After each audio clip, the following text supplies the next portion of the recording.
Olá, alunos! Esse ano, Minas está fazendo 300 anos. Então, saiu o plano de estudo tutorados comemorativos dos 300 anos de Minas Gerais.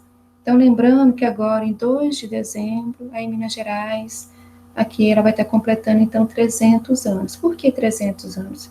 Porque em 2 de setembro de 1720, o rei Dom João V, ele expediu um alvará régio, criando um governo para a capitania de São Paulo e outro para a região das Minas Gerais, na época. Então, foi criada a capitania e o estado de Minas Gerais em 1720. Então, esse ano, Minas Gerais, então, completando aí 300 anos. Lembrando que, na época, a capital não era Belo Horizonte, era Ouro Preto. Então, imagina esse ano, olha a importância aqui. 300 anos aí do nosso estado. Bom, nos planos de estudo tutorado, então, o governo, ele elaborou um específico para estar comemorando, então, esses 300 anos aí de Minas. E ele também vai estar computando aí 100 horas aqui de estudo, dos planos de estudo tutorado. Então, o conhecimento aí é para valorizar aqui nosso repertório cultural, valorizar e fluir as diversas manifestações artísticas e culturais dos locais aqui, e também participar das práticas diversificadas da produção artístico-cultural.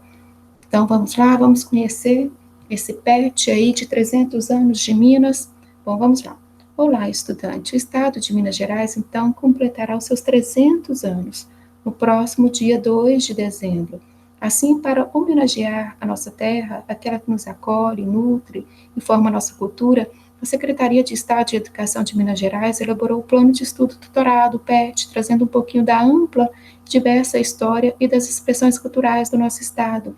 No PET, você será conduzido a uma jornada de curiosidades, descobertas e reflexões sobre composição e costumes locais. Durante, então, o mês de novembro, a sua escola contará com uma programação especial, na qual os professores irão abordar o tema 300 anos de Minas Gerais, dentro dos diversos componentes curriculares. Além disso, esse assunto também será tratado em algumas aulas do programa Se Liga na Educação. Para vivenciar essa experiência de muito aprendizado sobre o estado de Minas, você será desafiado a reconstruir a história de Minas, identificando os fatos, os tempos que ocorreram e os sujeitos envolvidos. Comparar, relacionar e investigar o que mudou e o que permanece até hoje, contar o que já sabe, o que vem sendo observado no seu dia a dia, contar com a colaboração de seus familiares para relembrar a história de Minas, principalmente os costumes, a tradição do local onde você vive. E vai elaborar também uma carta, contando a um colega o que Minas Gerais representa para você. Aí você vai enviar essa carta para o seu professor, para a sua escola. Então vamos lá? Uma incrível experiência está esperando por você. Então, por dentro da nossa história, os 300 anos de Minas. O desbravamento da localidade, que compreende hoje, então, o estado de Minas Gerais, na região sudeste, atualmente composta por 853 municípios, se iniciou no século XVI por meio do trabalho dos bandeirantes em busca de ouro e pedras preciosas. Em 1709 foi criada, então, a capitania de São Paulo e de Minas, aqui, Minas de Ouro, que em 1720 foi desmembrada em São Paulo e Minas Gerais. No início do século XVIII, então, a região se tornou um importante centro econômico da colônia, com rápido povoamento. No entanto, a produção de ouro começou a cair por volta de 1750, levando a metrópole, Portugal, a criar formas cada vez mais rígidas de arrecadação de impostos, causando tensões que culminaram no mais conhecido movimento político histórico de Minas Gerais, que foi a Conjuração Mineira, ou a Inconfidência Mineira. Apesar dos avanços advindos da produção agrícola de açúcar, fumo e algodão na região, a mineração permanecia preponderantemente na economia do Estado, inibindo, de certa forma, o desenvolvimento de outras atividades econômicas de exportação por muitos anos. Então, o lento avanço da economia de Minas, como de toda a colônia, foi acelerado com o advento da produção e exportação de café. A introdução da cafeicultura em Minas ocorreu no início do século XIX, e logo se transformou na principal atividade da província. e no agente indutor do povoamento e desenvolvimento da infraestrutura de transportes. A prosperidade trazida pelo café ensejou um primeiro surto de industrialização, reforçando mais tarde pela política protecionista implementada pelo governo federal após a proclamação da República em 1889. As indústrias daí originárias eram de pequeno e médio portes, concentradas principalmente nos ramos de produtos alimentícios, laticínios e açúcar, têxteis e siderúrgicos. No setor agrícola, em menor escala, outras culturas se desenvolveram, como foi o algodão, a cana-de-açúcar e os cereais. Bom, o predomínio, então, da cafeicultura se alterou gradualmente a partir da década de 1930, com a afirmação da natural tendência do Estado para a produção siderúrgica e com o crescente aproveitamento dos recursos minerais. Ainda na década de 1950, o processo de substituição de importações, a indústria ampliou consideravelmente sua participação na economia brasileira. E a partir da década de 70, a economia mineira ela passou por mudanças, graças a um grande volume de investimentos. Nesse período, o Estado reverteu a perda de posição relativa no contexto nacional, iniciou-se então um processo de adensamento e diversificação de sua estrutura industrial, de consolidação de novos setores industriais e a ampliação da inserção nacional e internacional da economia mineira. Bom, vamos lá então, agora o ciclo da mineração e o povoamento do Estado. A exploração da riqueza baseada na mineração desencadeou uma grande onda migratória de portugueses e de pessoas de outras regiões do Brasil colonial no século XVII, ocasionando o aumento da densidade populacional e da circulação de pessoas escravizadas no território. E nesse contexto, destacamos então Ouro Preto, por ter sido a primeira cidade do estado de Minas a ser reconhecida como Patrimônio da Humanidade pela Organização das Nações Unidas para Educação, Ciência e Cultura, UNESCO. Isso aconteceu em 1980. Bom, localizada na região central de Minas Gerais, a cidade de Ouro Preto, ela reúne, conforme o Instituto do Patrimônio Histórico, Artístico e Nacional, o IPAM, o maior e mais significativo acervo da arquitetura, da arte, do período colonial de todo o Brasil. Bom, a região ela foi povoada, então, na última década do século XVII, com a descoberta, então, do ouro no leito de um córrego, sendo batizada inicialmente como povoamento de Vila Rica, de Albuquerque, em 8 de julho de 1711.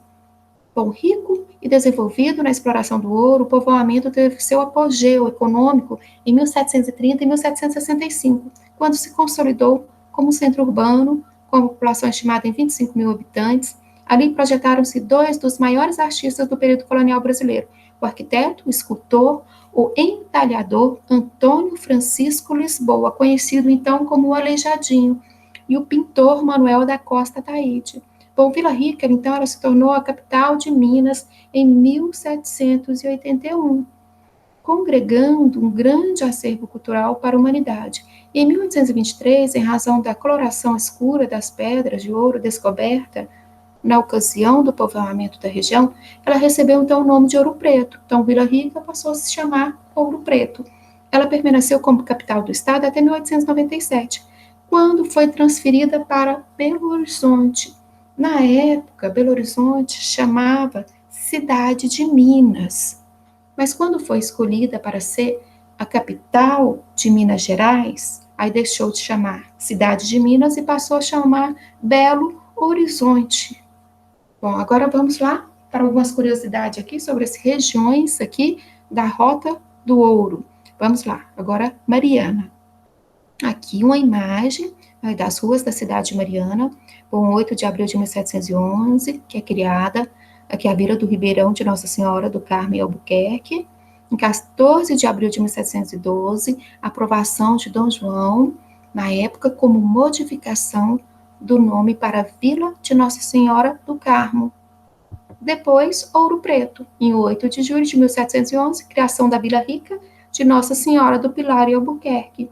E em 15 de dezembro de 1712, aprovação de Dom João V, com a modificação do nome para Vila Rica de Nossa Senhora do Pilar do Ouro Preto.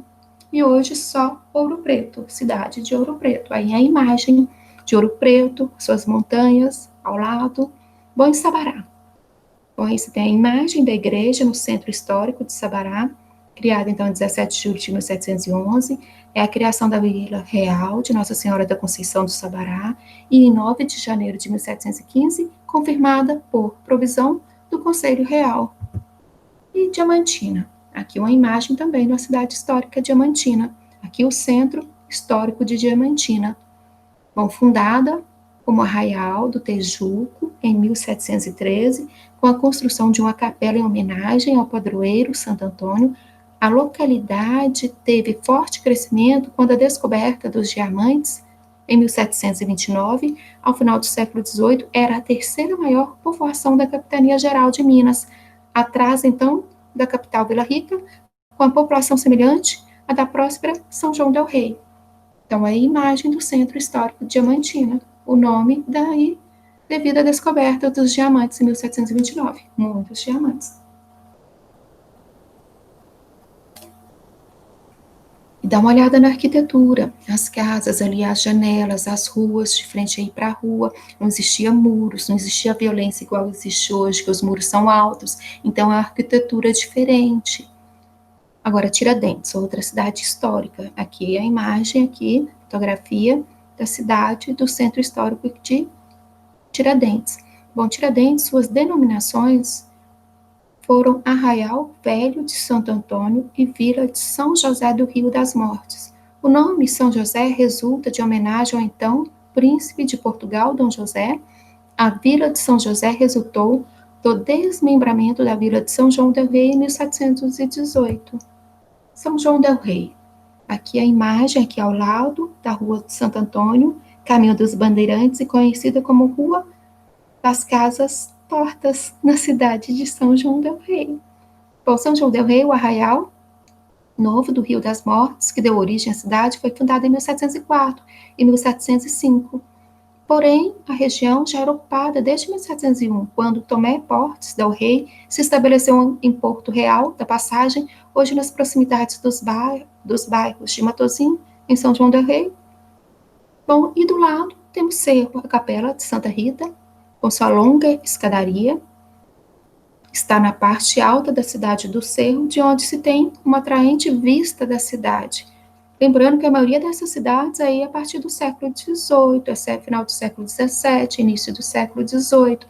1701 teve início o arraial que daria origem à atual cidade do Cerro, centro da exploração de ouro na região. O primeiro nome de que se tem notícia foi o arraial do Ribeirão das Minas de Santo Antônio, do Bom Retiro do Cerro do Frio, dado em 1702. E em 1714, o povoado foi elevado à vila, recebendo o nome de Vila do Príncipe. E aqui embaixo, Congonhas, onde tem as obras aqui do Aleijadinho. Bom, existe uma controvérsia sobre a data da criação da freguesia de Congonhas, sendo esta atribuída por Cônego Trindade em 1734 e Xavier da Veiga em 1745. Conforme o IBGE, Congonhas teve origem em 1957, quando foi fundado o Santuário de Bom Jesus de Matozinho.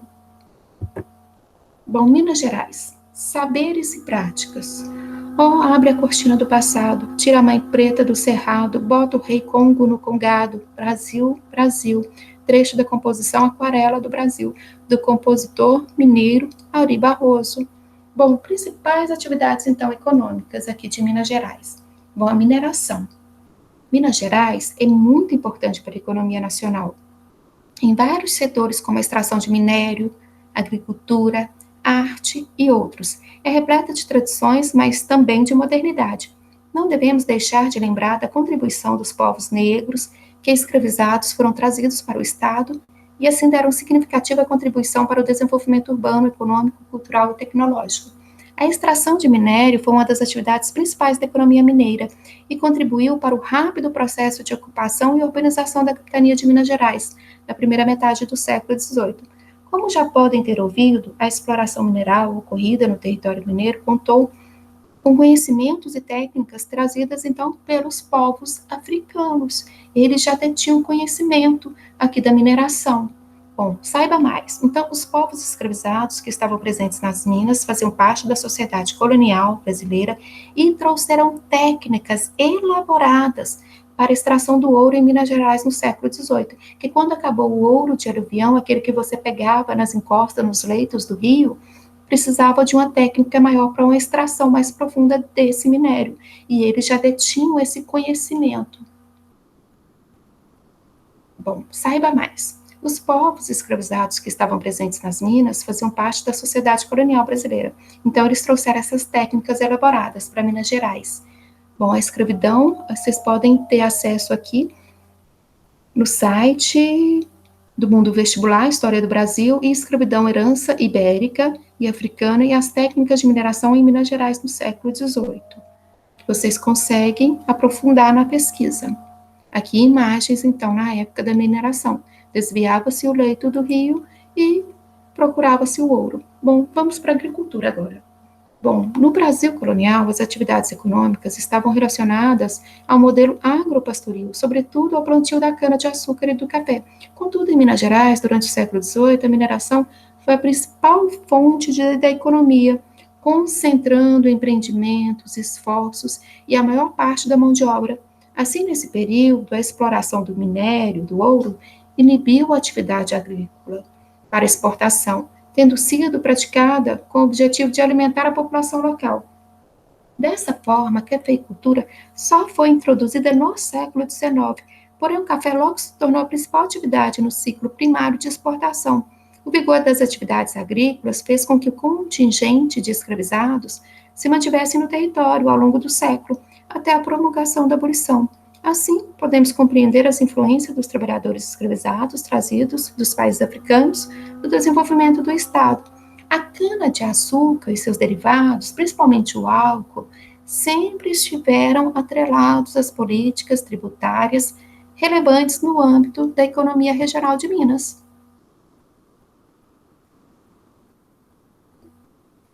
Segundo dados da Associação Mineira de Municípios, no ano de 2018, Minas Gerais foi o estado brasileiro com maior diversificação da produção agrícola. Dentre os 63 produtos produzidos em larga escala no país, 50 são cultivados no território. Então, dá uma olhadinha na importância desse estado para o Brasil. Destaca-se ainda que 6 entre os 10 maiores produtores de café do Brasil estão localizados em Minas Gerais. Bom, e a bovinocultura de leite? A produção de leite é responsável por 35% do produto interno bruto, o PIB. Agropecuário de Minas Gerais é uma atividade econômica presente em quase todos os municípios. O estado é considerado como grande produtor em relação ao cenário nacional, uma das atividades mais importantes do setor agropecuário. A pecuária leiteira gera emprego e renda, contribuindo significativamente para a captação de renda das famílias no campo. Algumas regiões do estado agregam o uso de tecnologias especializadas no processo produtivo, mantendo, entretanto, o tradicionalismo e a heterogeneidade entre os produtores das diversas microrregiões. Aqui tem uma cruzadinha. Aqui vamos ver realmente se vocês sabem sobre Minas Gerais. Então, a questão 2, 3, 5, 7 e 10 está na horizontal. E na vertical está a questão 1, 4, 6, 8 e 9. Então, a primeira pergunta aqui na horizontal, a 2, está perguntando o seguinte: qual que é o nome, a lagoa que também dá nome a um aeroporto existente na cidade de Belo Horizonte? Bom, acredito que é Pampulha. Tenta colocar, encaixar aqui na cruzadinha as palavras, tá? E qual que é o nome aqui, o primeiro nome, o nome antigo de Ouro Preto, na questão 3, o antigo nome de Ouro Preto. Vocês lembram? Lembra da palavra Vila Rica? Acho que é Vila Rica. 5. Serra onde nasce o Rio São Francisco, Velho Chico. Vocês sabem onde nasce? Então, na canastra. E outro nome dado à Inconfidência Mineira, a gente também chama de Conjuração Mineira. 10. Ponto culminante do estado de Minas Gerais, é o Pico da Bandeira. Agora, na vertical, está perguntando: ficou conhecido como traidor da Inconfidência Mineira, que traíram na época dessa rebelião que queria a independência do Brasil aqui. Ele foi um traidor. Então, tenta colocar, encaixar na cruzadinha o nome Joaquim Silvério dos Reis. E um clube importante do movimento musical mineiro, que revelou nomes como o Milton Nascimento, Lô Borges, ficou muito famoso, que Minas também é conhecido por sua cultura. Bom, tenta aí o Clube da Esquina, tenta colocar a palavra esquina na cruzadinha. Depois, a 6, ciclo econômico que transformou Minas em terra de grande riqueza no século XVIII. A gente sabe, a mineração aqui, o ouro. E cidade fundada pelo presidente mineiro Juscelino Kubitschek? Será que seria Brasília? Bom, 9, importante município da zona metalúrgica da Grande Belo Horizonte. Vocês já ouviram falar de Betim? Tenta encaixar, então, as palavrinhas aí na cruzadinha. Ver se dá certo todas. E vamos continuar? Agora vamos para as comunidades tradicionais.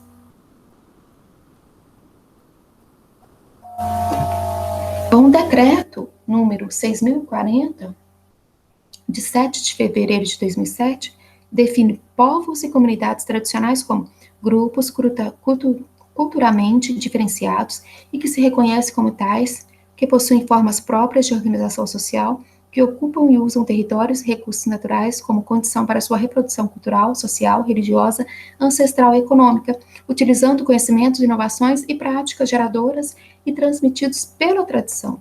Bom, quilombos de Minas Gerais. Quilombo é um termo de origem banto que significa acampamento guerreiro na floresta.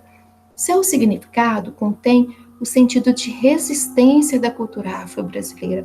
Os quilombos podem ser entendidos como espaços de resistência, de demarcação de território próprio, rural, urbano, de manutenção, de reprodução de modos de vida dos povos negros, descolando-se da ideia reducionista atrelada à fuga de negros escravizados.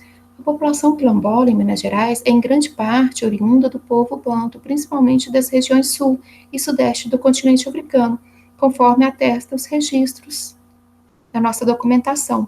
Bom, em articulação com outras entidades e movimentos quilombolas, o projeto Quilombolas Gerais, com o objetivo de fomentar o processo identitário desses grupos e promover ações de cunho político participativo, o projeto colaborou para o aumento do reconhecimento de várias comunidades quilombolas existentes no Estado, corroborando para sua certificação junto à Fundação Cultura Palmares, órgão responsável, então, pela emissão de certidão e inscrição dessas comunidades em cadastro geral, de acordo com o parágrafo 4º do artigo 3º do Decreto 4.887, de 20 de novembro de 2003. Bom, até o momento, o Estado de Minas tem 311 comunidades quilombolas certificadas pela Fundação Cultura Palmares e 28 outras comunidades com processo em andamento, conforme o quadro abaixo. Bom, dá uma olhadinha então nessa certificação quilombola. O ano de referência é o nosso, 2020. Então, comunidades certificadas, 311. Em processos abertos, em análise técnica, 7. Aguardando visita técnica, 5. Aguardando complementação de documentos, 16. Bom, vamos lá às definições de comunidades quilombolas. Então, podem ser consideradas também como grupos étnicos, raciais, segundo critérios de autoatribuição, com trajetória histórica própria, dotadas de relações territoriais específicas, com presunção de ancestralidade negra relacionada com a resistência à opressão histórica sofrida. Comunidades quilombolas certificadas são comunidades remanescentes de quilombo, que possuem ato de reconhecimento publicado no Diário Oficial da União, por meio da Fundação Cultural Palmares. Comunidades quilombolas identificadas reconhecidas são aquelas comunidades que se autodeclaram quilombolas, mas ainda não possuem a certificação da Fundação Cultural Palmares. E as comunidades quilombolas tituladas são as comunidades quilombolas que já possuem a regularização e titulação da terra. com comunidades indígenas em Minas Gerais. Temos comunidades indígenas em Minas? Também. De acordo com Eduardo Viveiros de Castro, pesquisador e professor de antropologia do Museu Nacional da Universidade Federal do Rio de Janeiro, as comunidades indígenas são caracterizadas por relações de parentesco ou vizinhança entre seus membros que mantêm laços históricos culturais com as organizações sociais indígenas pré-colombianas. No ano de 2017, conforme registro do Centro de Documentação Eloy Ferreira da Silva, havia cerca de 15 mil indígenas aldeados, em aldeias, aldeados, além de um contingente significativo vivendo nos centros urbanos de Minas Gerais. Esses dados cadastrais apontam também para o registro das seguintes etnias indígenas em nosso estado. Vamos lá? Então, as nossas etnias indígenas no nosso estado: Aranã, Catu, Caxixó, Quiriri, Krenak, Machacali, Mucurim, Pancararo, Pataxó, Puris, Taxá, Xacriabá e Cariri. Bom, as culturas indígenas, ela tem suas características e especificidades, sendo de fundamental importância o respeito a seus conhecimentos tradicionais, ao notório saber, a relação da comunidade com o território, suas práticas socioculturais e religiosas, processos e métodos próprios de ensino e aprendizagem. Um evento importante para demarcar a identidade desses povos tradicionais são os Jogos Indígenas, que em Minas Gerais são idealizados pelo Conselho dos Povos Indígenas do Estado de Minas, COPING. Bom, os Jogos Indígenas constituem instrumento de fortalecimento da identidade das culturas tradicionais, promovendo o encontro, a articulação entre as diversas comunidades, por meio do estímulo dos valores originais e do intercâmbio entre as etnias. Bom, a programação dos Jogos dos Povos Indígenas aqui em Minas conta com várias modalidades esportivas. Entre elas, tem a corrida de Maracá, que consiste numa corrida na qual participam no mínimo 10 atletas, sendo disputada nas categorias masculina e feminina. Na categoria masculina, o percurso da corrida é de 100 metros. Após percorrer essa distância, cada competidor repassa o maracá para seu companheiro de equipe, que fará o mesmo percurso. E na categoria feminina, a corrida é de 50 metros, sendo 25 metros de ida e 25 metros de volta. É considerada campeã a equipe que completar o percurso no menor tempo, lembrando que não é permitido que o maracá caia durante a competição. Arco e flecha. É uma modalidade esportiva disputada nas categorias masculina e feminina. A atividade consiste na montagem de um alvo, localizado entre 15 e 30 metros de distância dos competidores.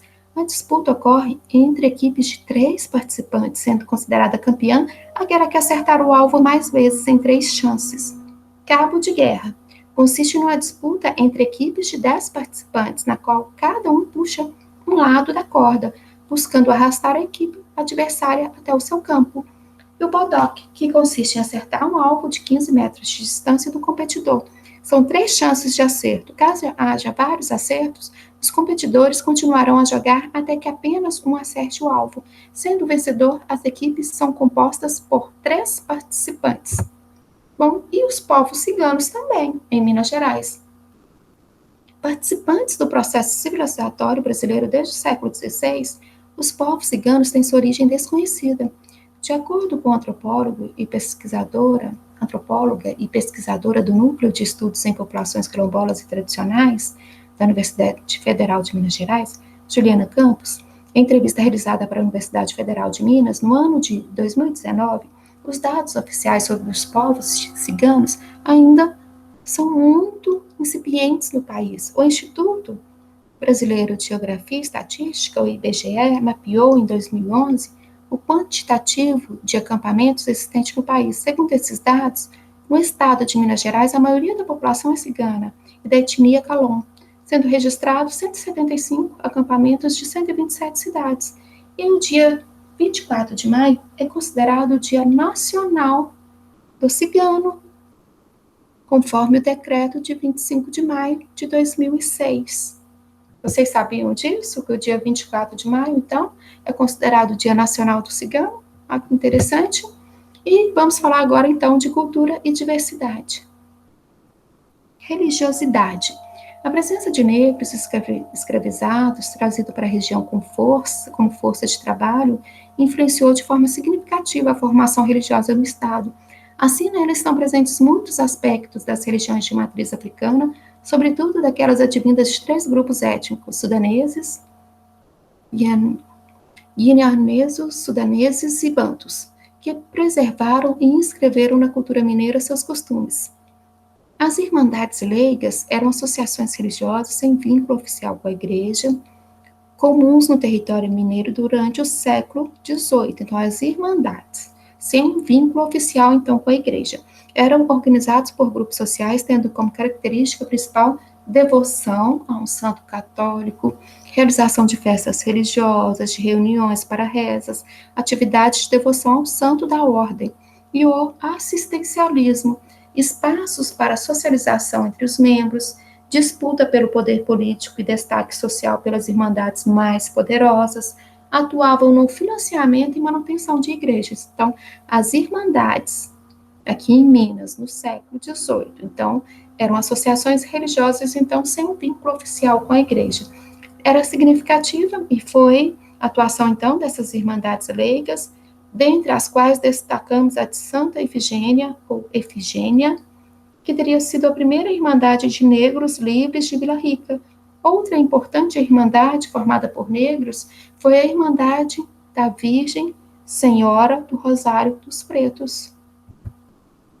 Agora vamos falar dos festejos de origem religiosa em Minas. Os festejos, também chamados de folguedos, são manifestações ritualísticas e representam os sentimentos e a fé de um povo. Algumas festas possuem origem afro-brasileira, como o Congado e a Folia de Reis, e rememoram o vínculo com as deidades originárias das religiões de matriz africana, o pertencimento e a ancestralidade dos povos negros.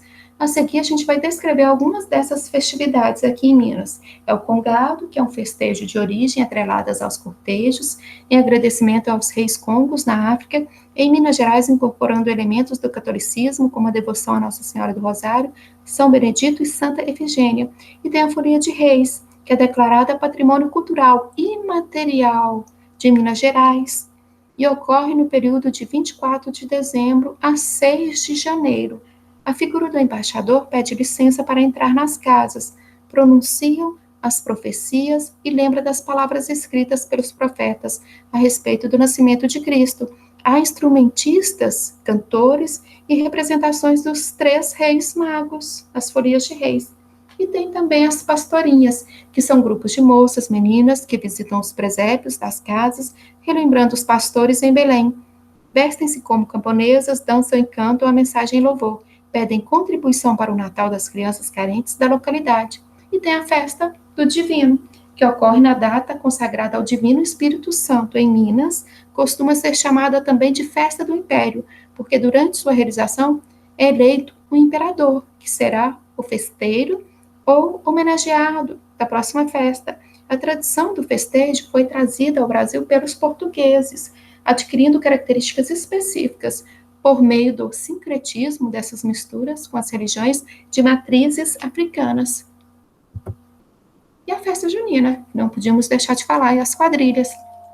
É de influência europeia, o festejo faz alusão aos rituais de fertilidade, boas colheitas, incorporadas às celebrações da Igreja Católica. A festa faz exaltação à santidade, como São João, Santo Antônio, São Pedro, São João Batista. Nas festas juninas, os fogos de artifícios têm o sentido de acordar São João, como uma convocação para participar da festa.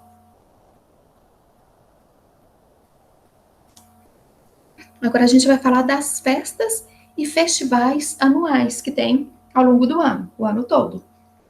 Bom, diversas regiões do estado têm suas festas anuais.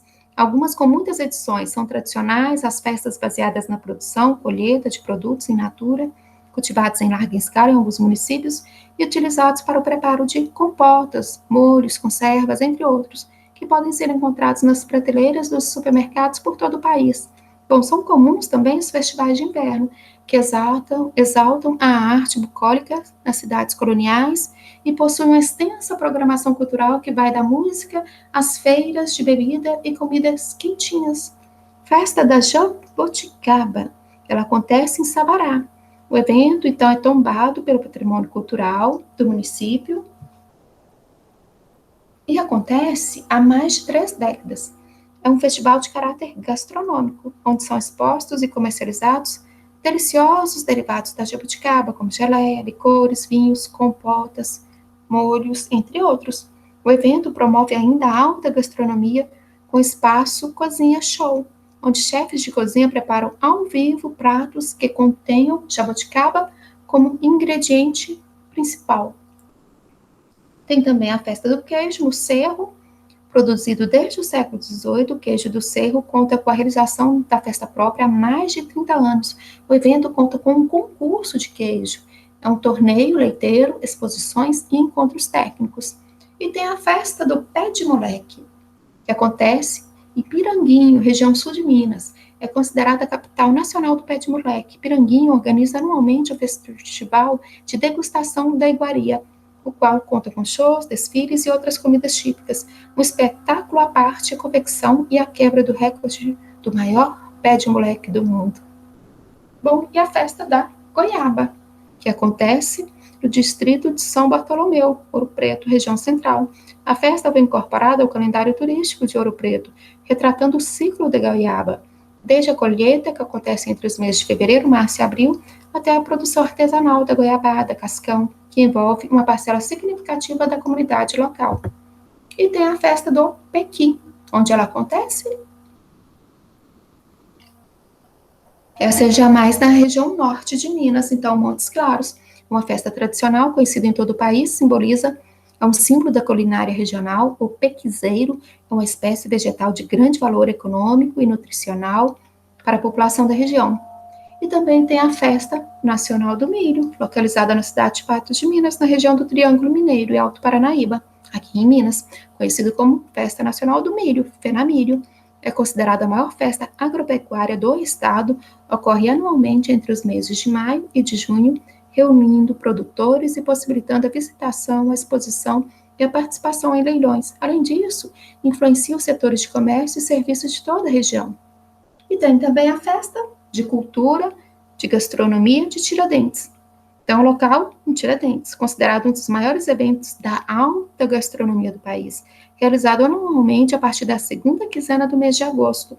O festival apresenta uma programação variada que conta com oferta de cursos práticos, preparo de receitas exclusivas ao vivo por chefes de cozinha conceituados, palestras, jantares espalhados pelos principais restaurantes da cidade. E tem também festivais de inverno, que ocorrem em muitas cidades durante o mês de junho e julho, principalmente nas fundadas em período colonial. Os festivais contam com diversas atividades culturais e gastronômicas, por exemplo, Festival de Inverno, Ouro Preto, Mariana, Festival de Inverno da Universidade Federal de Minas Gerais, em Belo Horizonte, o Inverno Cultural em São João del Rei, Festival de Inverno em Itabira, Festival Cultural de Inverno em Santos Dumont, Festival de Inverno em São Lourenço. E a arquitetura. Minas reúne o mais importante acervo arquitetônico e artístico do período colonial brasileiro, sob a influência do barroco europeu, mas com características peculiares. A arquitetura mineira no século XVIII e XIX desenvolveu-se sobretudo nas regiões de Ouro Preto, Diamantina, Cerro, Mariana, Tiradentes, Sabará, São João del Rei e Congonhas. Na construção da beleza arquitetônica do Estado, destacam-se os trabalhos de Antônio Francisco, Lisboa, Aleijadinho e de Mestre Ataíde, artistas completos que deixaram suas obras em muitas cidades mineiras por meio da pintura, da escultura, entalhamento em gesso, madeira, pedra-sabão e molduras. E Ouro Preto. Em meio aos casarões do século XVII e XVIII, construídos nas ladeiras de uma região montanhosa, estão erguidas 13 igrejas monumentais, com altares banhados a ouro, imagens sacras, nos estilos barroco e rococó. A arquitetura religiosa do período evidencia o luxo e pode ser apreciada nas igrejas de Nossa Senhora do Pilar, São Francisco de Assis, Nossa Senhora do Rosário e de Santa Efigênia, nas quais as edificações contaram com o uso de pedra-sabão em substituição ao mármore. O Estado mineiro é também um grande polo da produção contemporânea. O Museu de Inhotim é um exemplo disso. Ele é localizado no município de Brumadinho, região metropolitana de Belo Horizonte. O espaço é considerado o maior museu a céu aberto do mundo. Então, é um museu e é a céu aberto. Bom, agora vamos falar um pouquinho da gastronomia mineira. A gastronomia mineira tem aquele tempero a mais, que vai além dos aromas e sabores, representando a conexão com a terra e o modo de vida local, criando hábitos e costumes típicos ao longo do território. São famosos os bolos, as broas, os pães de queijo, biscoitos assados no calor do forno a lenha, conhecidos como quitutes, que combinados com café, sempre quentinho, compõem um cenário acolhedor típico do estado. E só de curiosidade, por que a comida mineira tem muito tempero? Que a gente ficava distante aqui, o interior aqui, das regiões litorâneas. Para chegar o sal no interior era muito difícil, muito caro. Então, o que acontecia? As cozinheiras acabavam abusando e muito dos temperos. Bom, vamos lá, continuando. O estilo da gastronomia regional se consolidou em dois contextos distintos: o de escassez, no auge da mineração do ouro, e o da fartura, com a ruralização da economia local. A lógica da economia de tempos difíceis corroborou com a predominância de cozidos, com o aproveitamento de sobras, que geravam composições igualmente saborosas, tais como farofas, sopas, mexidos, que ainda compõem o cardápio de Minas.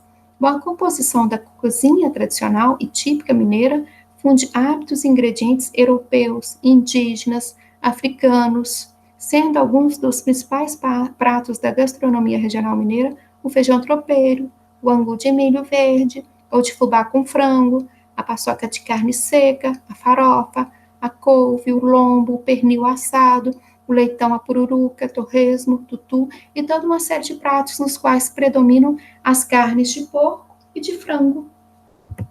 Bom, agora comida de boteco. Bom, comida de boteco é considerado o maior evento gastronômico de Minas Gerais.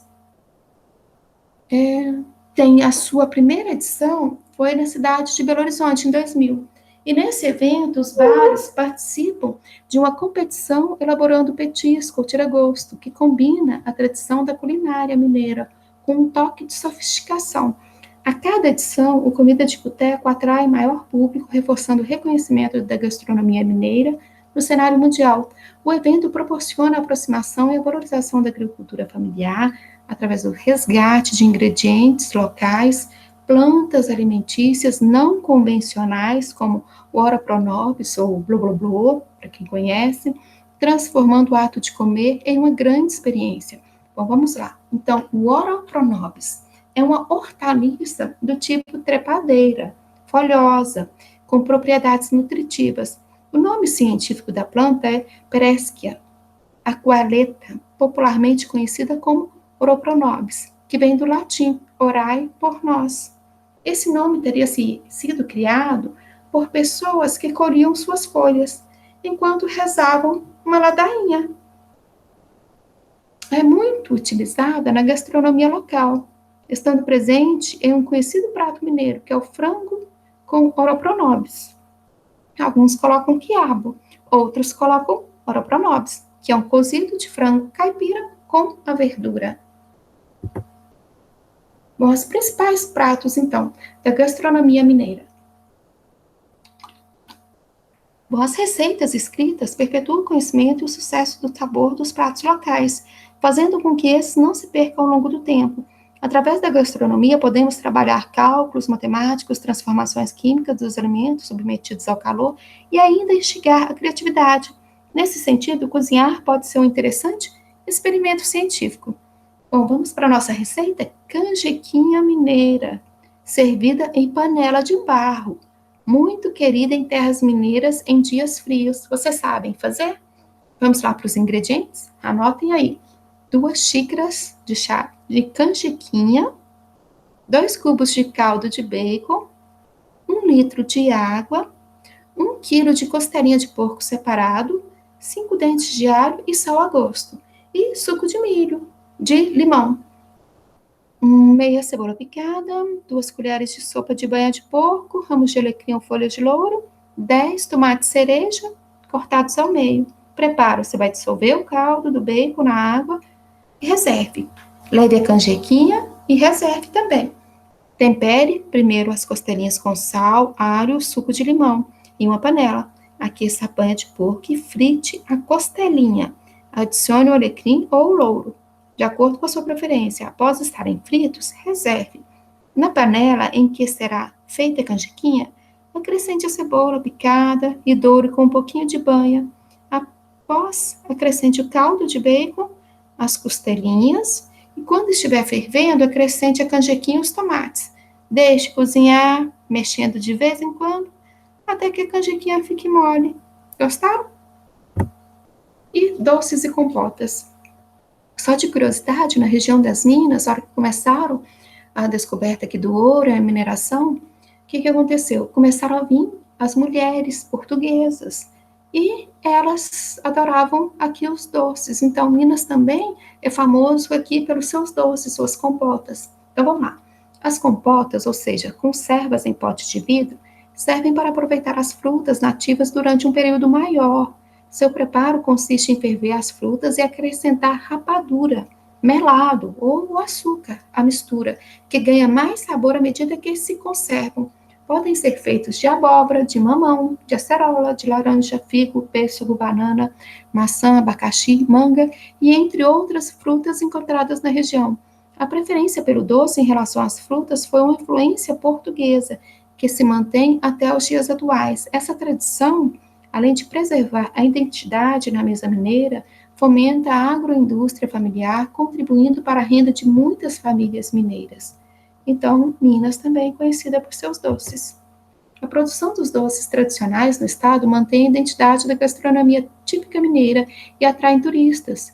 É um setor de valorização dos saberes e sabores regionais e tem sido estimulado pelo Instituto Mineiro de Agropecuária, com instruções de plantio das frutas e das exigências sanitárias. Alguns doces conquistaram o paladar dos mineiros e dos visitantes, tais como doce de leite, goiabada, doce de abóbora com coco, pé de moleque e ambrósia. Bom, e o artesanato? Vamos falar um pouquinho do artesanato também. A diversidade de Minas Gerais está espalhada também na riqueza de seu artesanato, trabalhado em pedra, barro, madeira, prata, estanho e fibra trançada. Sempre que uma das mais notáveis manifestações da arte mineira desde o período colonial tem sido a escultura. Conhecer esse talento regional é fazer uma viagem pelos caminhos de Minas Gerais. O trabalho em pedra-sabão se concentra em objetos utilitários ou figurativos, sendo predominantemente na cidade de Ouro Preto, Congonhas, Mariana e Cerro. Já o artesanato em madeira, em sua maioria, imagens de santos ou personagens históricos, bem como os bordados, trançados em talas, bambus, fibras têxteis, crochês, tricô e o trabalho em couro são produzidos em regiões diversas do estado. Destacam-se também as obras artesanais em funilaria, tecelagem e em prata. Bom artesanato. A diversidade de Minas Gerais está espalhada também na riqueza de seu artesanato, trabalhado em barro, pedra, madeira, prata, estanho, fibra trançada, sendo as mais notáveis manifestações da arte mineira. Da forma à argila, seja em utensílios domésticos ou em peças decorativas, é uma atividade ensinada tradicionalmente em algumas famílias mineiras, sobretudo entre as comunidades tradicionais, e por décadas tem colaborado no fluxo da renda familiar. Esse tipo de criação, no qual a matéria-prima é facilmente encontrada na natureza e geologia do estado, carrega saberes e simbologia de uma cultura que resiste e reside na modernidade. Outro artesanato comum em Minas é a tecelagem de tapetes tipo arraiolo, cuja técnica é de origem portuguesa. Ela recebeu características próprias e obteve aceitação no mercado nacional, favorecendo a economia em algumas cidades mineiras, tais como Diamantina, Passatempo e Resende Costa. E o folclore? Bom, o folclore é a representação da identidade, da tradição, do conhecimento de um povo, através da lenda, da crença, de provérbios, de canções e costumes. Minas Gerais possui diversas manifestações folclóricas, influenciadas pelos colonizadores portugueses, indígenas, africanos que povoaram seu território. Essas influências estão presentes nos objetos de artesanato, na culinária, na dança típica, nas músicas, na linguagem, na literatura oral, na medicina popular, nas festas tradicionais e nos personagens do imaginário popular, como Curupira, o protetor das florestas, a Iara, a mãe das águas, o caboclinho d'água, o velho Chico, o Saci Pererê, o Mula Sem Cabeça, além de diversas noivas que aparecem em Belo Horizonte e Juiz de Fora.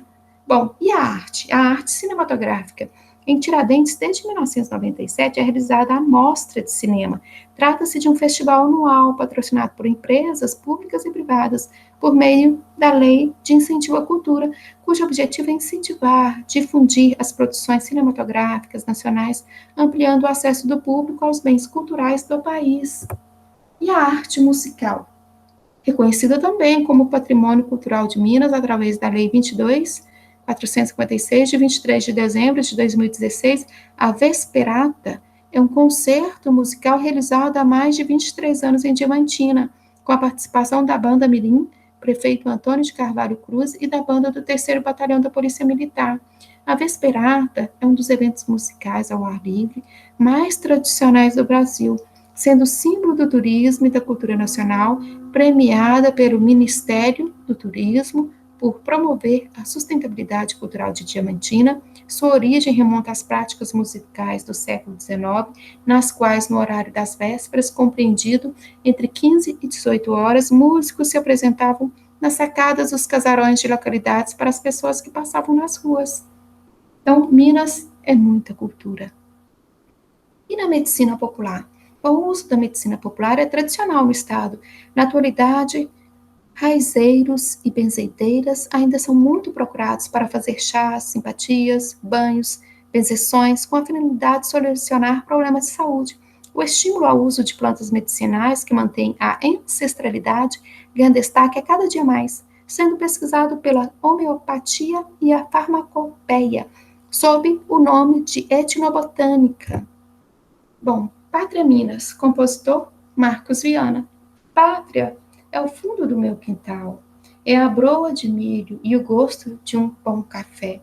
Pátria é cheiro em colo de mãe, é roseira branca que a avó semeou no jardim. E se o mundo é grande demais, sou carro de boi, sou canção e paz, sou montanha entre a terra e o céu, sou Minas Gerais, sou águas, montanhas, e um fogão a lenha, a cerâmica, o canto do Jequitinhonha, são igrejas, são Minas, é o Barroco, Ouro Preto, é a Maria Fumaça, Eta Trembão Mineiro, Diamantina, Caraça, Gruta de Maquiné, Casca Danta Caindo, Unganhas do Campo, São João del Rei, Sabará, Tiradentes, Igrejinha da Pampulha e o Belo Horizonte. Se o mundo é grande demais, sou carro de boi, sou canção de paz, sou caminho entre a terra e o céu, sou Minas Gerais. Então, o compositor do Marcos Vianas. Isso aqui é o que é Minas Gerais. Bom, agora vamos falar um pouquinho, então, de cada partezinha desse estado maravilhoso. Aqui nós temos a imagem do Santuário de Bom Jesus, em Congonhas, a Igreja de São Francisco, aqui ao lado, em Pampulha, em Belo Horizonte, o edifício Neymar. Temos o gado de leite, em uma fazenda de Juiz de Fora. Aqui ao lado, uma abóbada do Santuário Nossa Senhora da Agonia, em Itajubá. Temos a vaca atolada, que é feita de mandioca cozida com carne bovina e é servida em panela de pedra. A canjiquinha a gente viu que é de barro. Essa vaca atolada é aqui de pedra. Bom, temos aqui embaixo Os Profetas, que é uma obra de Aleijadinho, em Congonhas. Temos o Casarão Antigo, aqui em Sabará, uma escultura dos namorados, artigo de uma loja em Tiradentes. Temos também aqui a imagem do pão de queijo, que é o tradicional, que nos representa uma plantação de café, a Ponte do Rosário, ponte de pedra, construída pelos escravizados no século XIX em São João del Rei. E ela foi usada aqui o óleo de baleia, não foi usado cimento, são pedra, um ao lado da outra, e passava aí o óleo da baleia. E também ali o comércio de escravos também, tá? Muito interessante, muito bonita. Uma espécie de sempre-vivas na Serra do Espinhaço. Aqui no meio a gente tem uma visão noturna ao redor da Lagoa Paulino, em Sete Lagoas. Temos a arquitetura barroca em Tiradentes, temos artesanato em argila, cacto, que é uma planta comum no Cerrado Mineiro. Temos aqui a última imagem do Instituto em Inhotim, em Brumadinho. Temos mais ainda. Antiguidades aqui ao lado. Uma antiguidade que é um moedor de cana. Temos também um típico latão de leite aqui ao meio. Aqui do lado, o Museu das Minas e do Metal, o Circuito Cultural da Praça da Liberdade. Temos também a Gruta, o Parque Ecológico, no Vale do Cimidouro, em São Leopoldo. Temos a culinária, nossa comida tradicional. Aqui ao lado, a lagoa formada pela represa, aqui da usina hidrelétrica de Furnas. Temos o nosso cafezinho, o lobo-guará, que significa vermelho em tupi-guarani, muito presente na Serra da Caraça, um verdadeiro santuário florestal que fica entre Catas Altas e Santa Bárbara. E temos aqui, por último, a Cachoeira Casta Danta, é a primeira queda d'água no Rio São Francisco após a nascente na Serra da Canastra, em Minas Gerais. E ainda temos também a arte em pedra-sabão, que é o entalhamento aqui em pinturas expostas na Feira Permanente do Artesanato em Ouro Preto. Então, aí uma arte feita nessas pedras, que são fáceis de estar trabalhando, pedra-sabão. Aqui ao meio a gente tem a Serra da Piedade, com altitude de 1.746 metros acima do nível do mar. É considerado um santuário onde fica a Capela de Nossa Senhora da Piedade e que recebe muitas romarias. E depois a Congada, manifestação cultural e religiosa de influência, então, africana. E na visão panorâmica, nós temos aqui uma vista panorâmica da cidade de São João Batista, e temos também aqui a vista panorâmica da nossa capital, nossa cidade de Belo Horizonte. Bom, para hoje, então, é isso. Espero que vocês tenham gostado, então. 300 anos aí da nossa história. Bom, então, até a próxima. Ainda tem a segunda parte, que são as atividades. Então, não vai embora.